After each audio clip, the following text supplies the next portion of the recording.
morning, everybody. Swamp Fox coming at you. Hope everybody's having a great day so far. Woohoo! I am. Good Lord's giving me another day. I'm awake. Here I am talking to you beautiful people.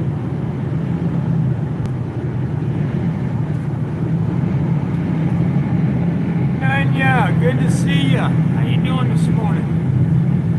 Hope everybody's doing well. Just having a little rundown. So I went to the doctor last week, and Angie Burks, she's gonna keep seeing me for monitoring and all that stuff. Yeah, it's cold. It ain't as cold as here as it is here at, I'm sure. So the doctor, the oncologist, is going to keep monitoring me and doing my blood work and stuff like that. But I'm not doing chemo no more. I'm done with all of it. I'm done with all that. It ain't helping. It's hurting me. It makes me sick. And you know, if I may be passing anyway, then I'm not going to, you know, live like my grandma did.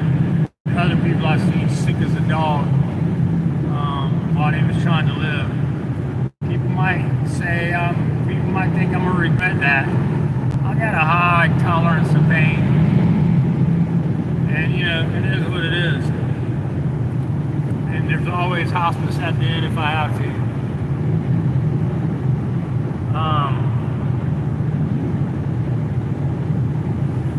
Let's crack it. First thing Sunday morning, man, once we got here and started a road rage incident.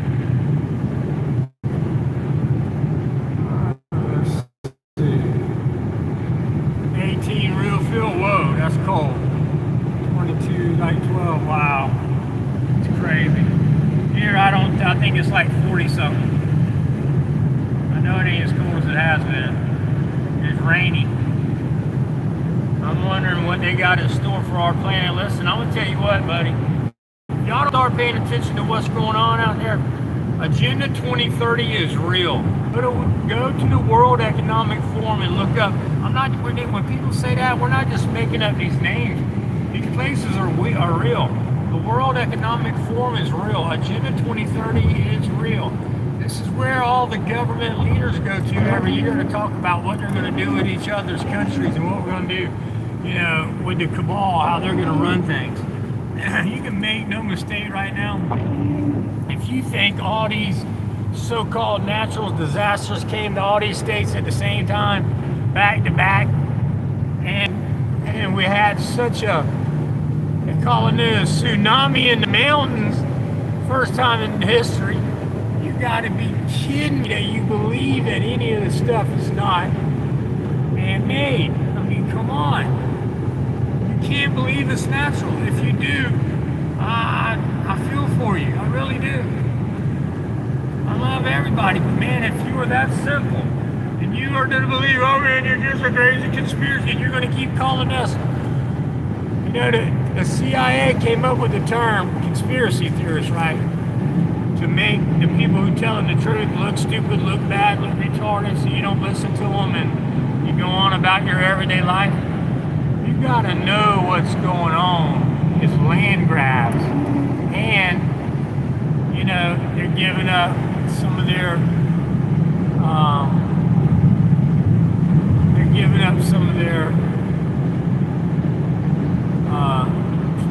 sacrifices to Moloch. Y'all smash that like button. Look how many people I got here and how many likes I got. Why y'all do that to me? Look at all my friends in here and I ain't got but 1, 2 likes. Come on, man. If y'all don't like me, I'm gonna stop coming. For real. I love all y'all. I do. I kind of want to share my life with you guys. Y'all can't smash that like button. What's the use of coming? I don't monetize. I don't ask for no money.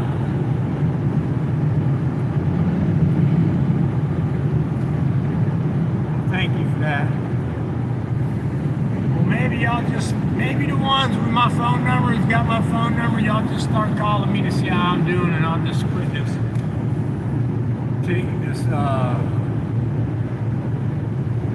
YouTube.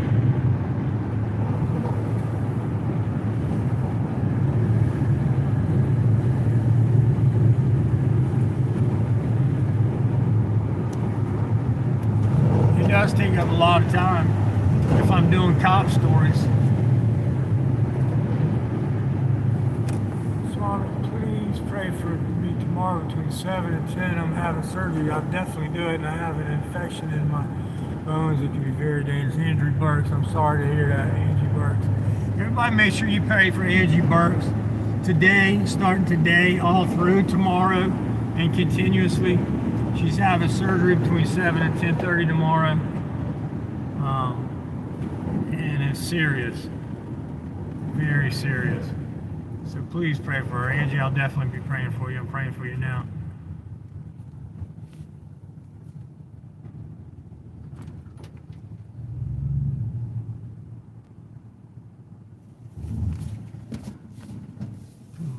She ain't gonna go, I'll go.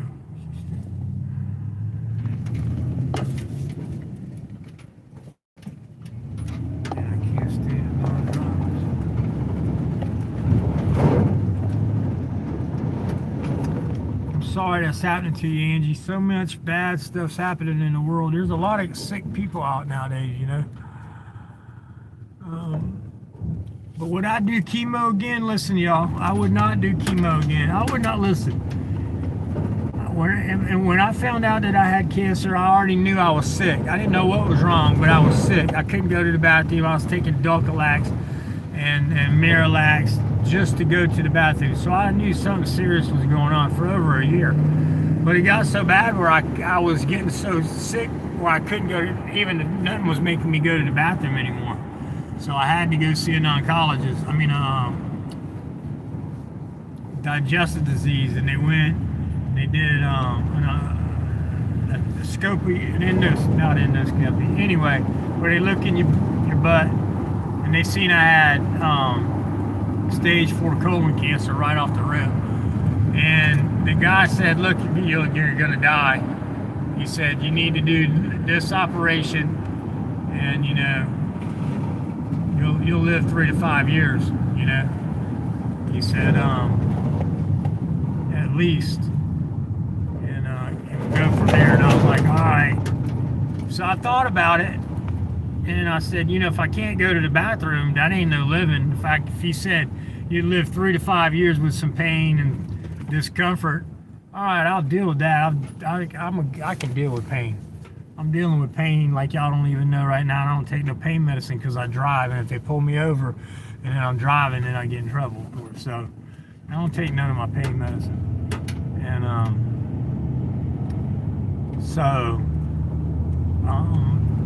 I thought about it, and I said, yeah.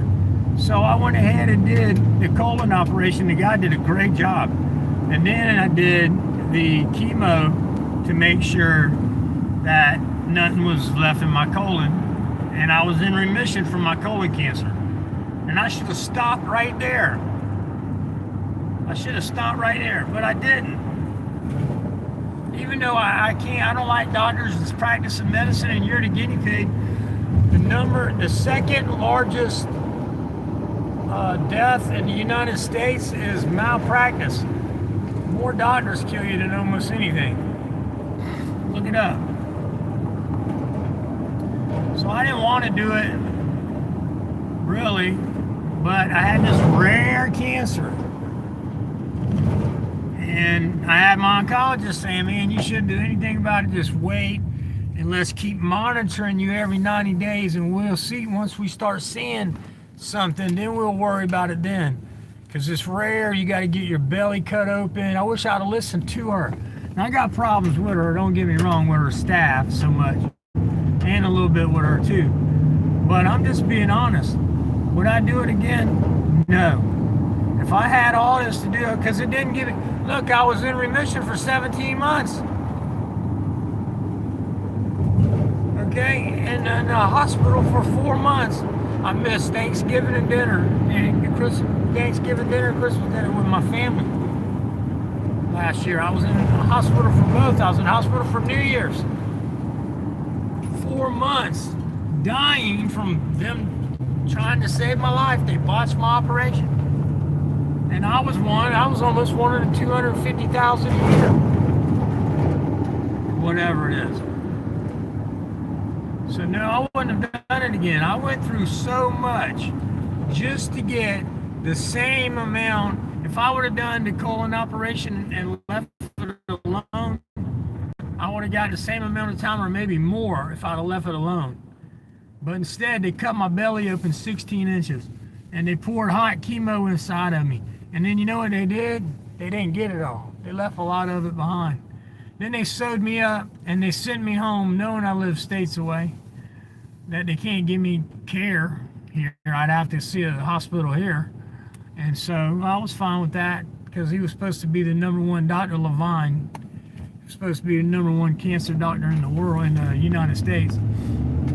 So, you know, how could you go wrong with the #1 guy? Well, he can either let his assistant do it, which maybe is what happened, or he might have did the operation and then his assistant sewed me up. And then when that happened, with him sewing me up, they botched the operation and my intestines popped out. So now they can't operate because there's so many problems. There's a lot of cancer left inside. They didn't get it all when they said they did. And there's so much scar tissue, and they left staples. They had to leave staples when whatever procedure, one of the procedures they done, they put staples in me. So I have internal staples now forever, but cancer grew over them. So even if they was to try to go get that cancer, they could accidentally pull the staples out and that could kill me or give me sepsis and cause me problems and be in the hospital for months and months. If it didn't kill me, well, it wouldn't matter if they was able to get that cancer, because the doctor left so much of the other cancer that there's nothing they can do to go try to get and retrieve and save me from that cancer. Chuck Lasses, my brother. Sorry it was real late the other night when I got in. But anyway, good to see you in the house. Justin Garza, good to see you too. But I'm gonna tell you what, I would really think about it. You people with families and stuff, you know, you really got to think about it's your life, and you want to live for them and be here for them. But you also got to live your life too. If I would have known that, you know, I mean, I was told. So if I'd have left it alone, I'd have probably had the same prognosis. I'd be where I was at right now. They'd be telling me, you know, you got a year to live or whatever. But I wouldn't have went through all that, and I'd have had more time. I mean, I spent so much time in the hospital and in recovery, sitting in my recliner in recovery, not doing anything but suffering and in pain and having wound vacs and everything else. I just wouldn't have done it.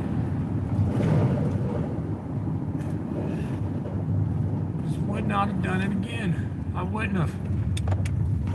You know, and you're practicing medicine when you're letting these doctors take control of your life and give you all these different medicines. But I got advanced peripheral neuropathy.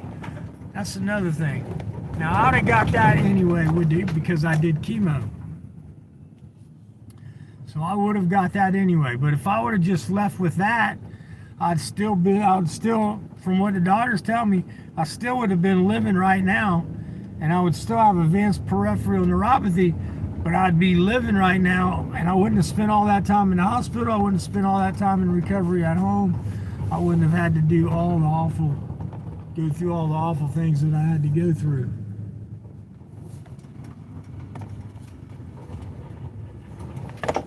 So, you know, I don't know.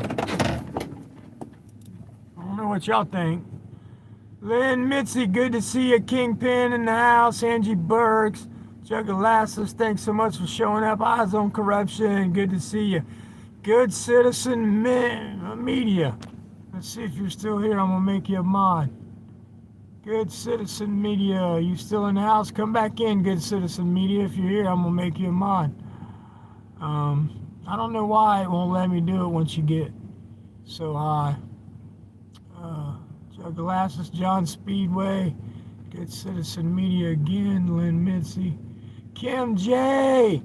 Good to see you. Good morning. She's another dear friend, been with me the whole 6 years I've had this channel now. And I mean, is with me. She calls me or texts me all the time. Mike Hunt, good to see you in the house. Thanks for showing up. Appreciate you being here. Can't stay long. Brandon Mitchell, good to see you. West Side Accountability in the house. Yeah, good. Man, look how many people I had come through with a little bit of likes. I got a lot of people who watch me, but not a lot of people who like me, evidently. Good Citizen Media, let's try it. Why won't it let me make you a mod? Good Citizen Media, there you are, there you are, there you are. Hold on. This is stupid, man.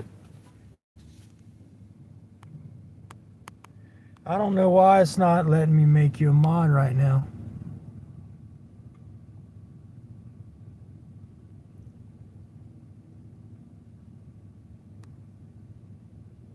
Heck, I can't even go to nobody's channel. It ain't letting me tap on nobody's screen to do anything. I should be able to go to anybody's screen to mod you, unmod you. No, here you go. I'm glad you kept doing it. Now you're a moderator. Sorry. So it's just these stupid phones. I had my gloves on, which works for everything else. I took my glove off and then it worked. Glad you stuck around.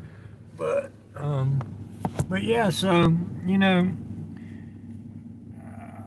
my family's been with me through this heartache too, man. They've been there. Well, I had to have a wound vacuum. I had this vacuum. Imagine a vacuum placed over your belly, okay, would foam inside your belly, okay? I had to do all that. All right, church is changing out from Bible study to church, so I'm going in. So I'm going to go ahead and let y'all go.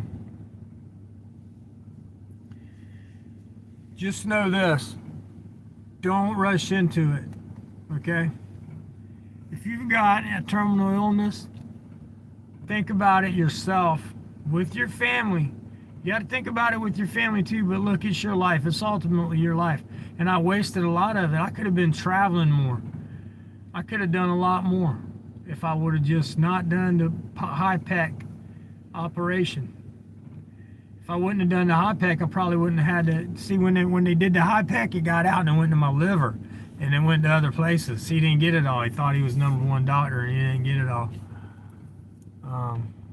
So, you know, you got to put your life in these people's hands. Oh, Broad, good to see you. Good morning. I finally got your thing in. I'm going to be mailing it out. And, so the doctors, you know, a lot of them mean well. Don't get me wrong. I don't think the guy meant to hurt me in any way. But he did. And look at me now. I wasted about 17 months of my life laying in the hospital bed for 4 months and the rest of the time in my recliner bed at home. Miserable as I got a wound vac on, and I can't even take a shower. For the 6 months I had a wound vac on, I couldn't take a shower. I had to take bird baths, you know, where you get sponged, you sponge yourself off, and that ain't a bath. I was disgusting, man. I couldn't wash my hair. You know, it was disgusting. It really was. Now, I could go into a barbershop, which I did a couple times, and let them wash my hair so nothing else could get wet because they got that sink where you dump your head into. And I did that like once a month. But it was hard to do because you got your wound vac and it's disgusting, and you got to go in there and you got all these tubes running off of you and you just look like and everybody's looking at you. So, but you do it because you're filthy, you know. But put your faith in God if you're a Christian. If you're a believer. And if not, that's okay. But you got to make your own choices. Just know that. And I wish that I wouldn't have made some of them. I wish I would have went the other way with it. And no one taught me into doing anything I didn't want to do. I did everything because I'm an adult, and I thought it all out. And I went with everything I did. But in my opinion, I thought wrong. So, but sometimes if you think long, you think wrong. And anyway, that being said, I'm going to have church, be with some family friends here. But I love you all. Make no mistake about that, even though I get more people in here than give me likes. So I got people who don't like me who come in here for some reason. I don't know why, but that's okay. I still love you too. And I forgive your regrets against me. Anyway, I love you all. I hope God blesses each and every one of you, and I hope it helps you have a prosperous life. You got to add to your own prosperity. Things are happening to me, people. I'm slowing down. See my diapers right there? I got diapers over there for when I go potty. I can't help it. I lose myself.